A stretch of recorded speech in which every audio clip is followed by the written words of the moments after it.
Kwa majina naitwa Zawadi Sylvester, Sports Lady aka Sauti ya Mamlaka.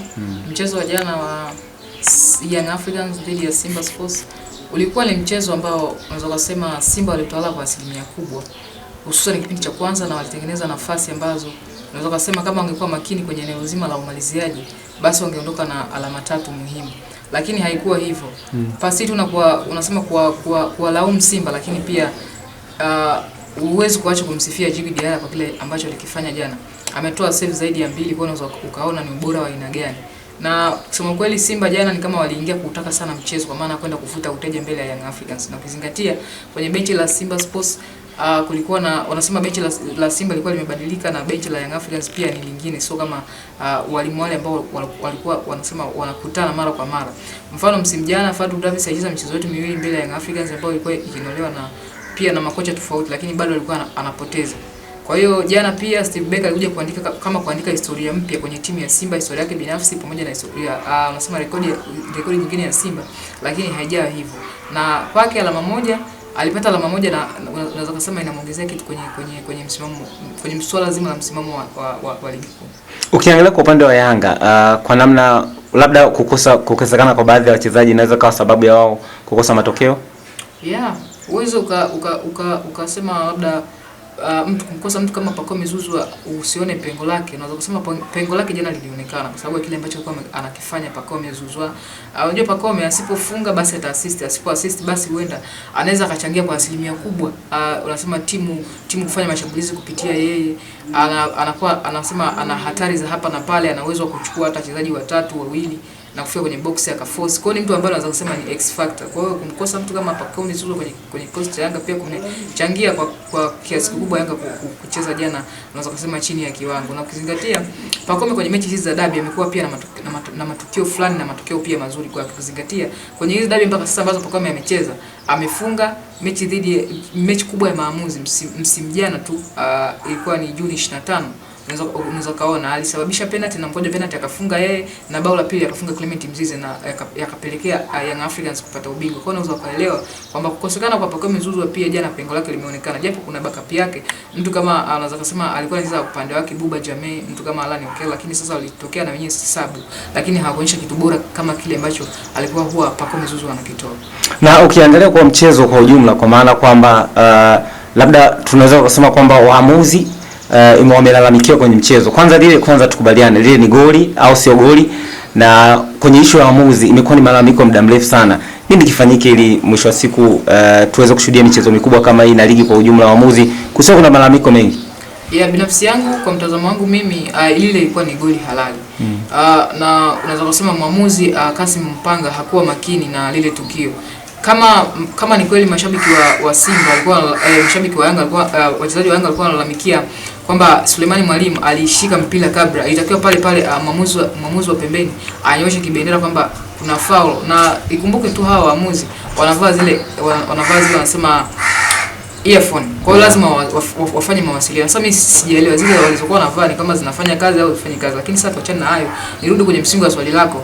Kusema kweli waamuzi wetu bado kuna namna wanashindwa kutoa maamuzi sahihi kwa wakati sahihi, na ni kama vile wanakuwa wanatuweka sisi dilemma kwamba wana mahaba na timu ambazo wanapewa kwamba kuzichezesha, au inakuwa vipi kama waamuzi wanashindwa kufanya maamuzi yao. Na hili itatukosti sana sisi kama Watanzania na sisi kama wadau wa soka, wapenda mpira. Unajua ndio maana waamuzi wetu wengi hawaitwi hata kwenye mashindano makubwa kwenda kuchezesha kwa sababu ya hizi. Unajua ligi yetu mpaka sasa ni ligi ya 6 kwa ubora barani Afrika.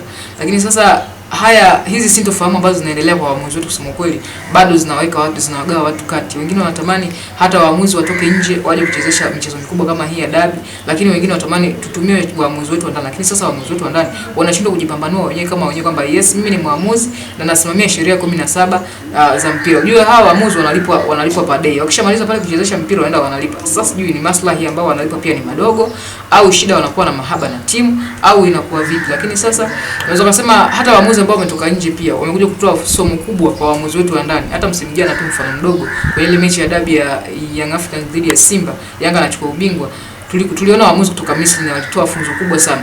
Angalia mikimbio ambayo walikuwa wanafanya wale maraismen wa pembeni, wanasema washika vibendera wanaomsaidia refa. Walikuwa wanaenda vizuri sana na move za wachezaji wa pande zote mbili. Hata akisema ni offside kweli mwenyewe, hata ukikaa kwenye TV ukaangalia ile marejeo ya picha, binafsi yako unajiridhisha kwamba yes, ilikuwa ni clear offside. Tofauti na waamuzi wetu huko ndani. Unajua ndo hiki kitu ambacho kinafelisha waamuzi wetu ndani na wanashindwa kuaminiwa. Ndio maana hata baada ya Nasoro Mwinchui kutangazwa kwenye hii game ya Simba na Yanga, watu wengi sana walianza kudoubt kwamba mbona kama vile kwanza hana beji ya FIFA, alafu hajawahi kuchezesha mchezo mkubwa kama huu, je, itakuwa vipi? Lakini kwa performance yake jana naweza kusema mimi binafsi nampa 9 ya 10 kwa maana 90 kwenye zile 10%. Na unaweza kusema pressure mchezo aliweza kuihimili kwa unasema kwa 1% kubwa, lakini unaweza kusema wasaidizi wake ndio waliyemwangusha. Na huko unaona kwenye sema kutoa kadi ya njano alikuwa anatoa, sometimes alikuwa anatuiza wachezaji kwamba tulieni chezeni mpira, na kusema kweli unaweza kusema kwa 1% kubwa sasa ameweza kuwaaminisha watu ambao walikuwa hawaamini kama Nasoro Mwinchui anaweza kuchezesha mechi kubwa kama ya Simba na Yanga, na binafsi yake ameandika historia kwa mara ya kwanza kwenye career yake ya uchezeshaji kwa maana ya urefaria, ameweza kuchezesha mechi kubwa kama ya Simba na Yanga. Sasa nini cha kudai kwa tunahitaji muendelezo ulio bora. Hata kama kizisha hizi timu zingine, unajua hizi timu zingine pia na zenyewe huwa zinakuwa na makando mengi sana kwa maana waamuzi wanashindwa kuwa na wanasema na maamuzi sahihi au thabiti kutokana labda na mahaba au unaweza kusema sometimes japo hatuhalalishi, sometimes unaweza kusema wanasema posho zinatembea. Unajua ili uwe maamuzi bora lazima kwanza yani uheshimu kazi yako wewe binafsi, then utoe maamuzi sahihi kwa wakati sahihi. Unasema makosa ya binadamu, yani makosa ya binadamu kila siku yanazidi jamani. Sometimes unatakiwa ujaribu unasema kujihandle mwenyewe, uhandle pressure yako na uwe na maamuzi sahihi kwa wakati sahihi. Sawa, kuhusiana na Djigui Diarra kuwa man of the match kwenye mchezo, malalamiko pia anasema baadhi ya watu wanasema kwamba ni mmoja ya mchezaji ambaye alipoteza muda sana uwanjani na kustahili labda kuwa man of the match. Wewe unalizungumzia? Kwa mtazamo wangu mimi Djigui Diarra kusema kweli alistahili kuwa man of the match kwenye mchezo wa jana. Ukizingatia performance yake aliyoitoa, unajua ni kama muendelezo wake. Toka yuko na kikosi chake cha Mali, tulikuwa tunaona alipeleka Mali robo finali na alitoa mikwaju miwili ya penalty mbele ya Tunisia. Kwa hiyo Djigui Diarra sio mara yake ya kwanza kufanya hivi. Na kila akikutana kwenye mechi kubwa kama hizi, Diarra sometimes hata kama asipotangazwa man of the match, lakini kuna namna anazungumzwa kwenye mdomo ya watu wengi, kwa maana mashabiki wa Simba, mashabiki wa Yanga na mashabiki wote wapenda mpira kwa ujumla, kwamba Djigui Diarra ni daraja lingine kabisa la magolikipa hapa kwetu Tanzania. Na ukizingatia jana, unajua kila mtu ana mtazamo wake. Wapo ambao wanasema kwamba Djigui Diarra hakustahili labda kupewa man of the match kwa kile ambacho alikuwa anakifanya kwa maana upotevu wa muda, lakini sasa unajua golikipa pia wanasema ana faida kama unaweza kusema ana faida ya kutuliza, wanasema tempo ya mchezo. Kama unaona muda wote mnapelekea mashambulizi, lazima kwanza upooze mashambulizi, kwa maana maybe unajifanya kama vile umeumia, alafu unakuja kupatiwa zile dakika za kutibiwa pale ndani ya kiwanja ili walau upate uwape wachezaji wengine nafasi, unaweza kusema ya kujipanga vizuri na kupooza mchezo. Lakini sasa unajua hapo kuna ule muda ambao ulipotea, kuna ule wa kufidia, unaweza kusema zile dakika za ziada. Lakini sasa jana ziliongezwa kama dakika 3 kwenye kipindi cha kwanza, kipindi cha pili za dakika 3. Maybe waamuzi waliogopa labda lawama, lakini kusema kweli dakika 90 zilikuwa hazijatimia. Itakuwa waongeze zaidi ya pale. Karibu Video Studio inayopatikana mtaa wa samaki Yumwa jijini Dodoma. Tunarusha movie mbalimbali, tunaweka program zote za kompyuta, tunapiga window kwenye kompyuta pamoja na kuweka nyimbo za aina mbalimbali za kale na za sasa. Kwa mawasiliano zaidi piga simu namba 0744360662 na 0782542006.